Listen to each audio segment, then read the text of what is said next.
Governor Punjab का notification मुअत्तल। Lahore high court ने वजीर आला पंजाब और काबीना को बहाल कर दिया। परवेज राय ने अदालत को असम्बलियां तहलील न करने की यकीन दहानी करवाई।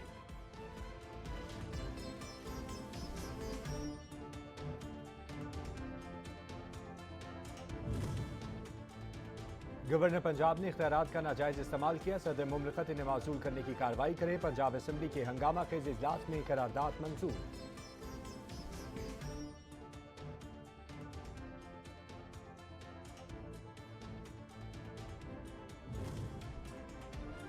अदालत ने परवेज इलाही को आर्जी रिलीफ दिया। यकीन है फैसले में एतमाद के वोट का कहा जाएगा। वजीर दाखिला राना सनाउल्लाह कहते हैं 11 जनवरी को सूरत हाल क्लियर हो जाएगी।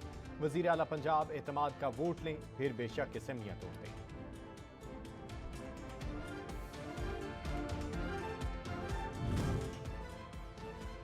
नवाज शरीफ से लंदन में नून लीगी रहनुमाओं की मुलाकात। मुआशी सूरत हाल पर तबादला ख्याल। मौसर रिलीफ पॉलिसी अपनाने पर जोर।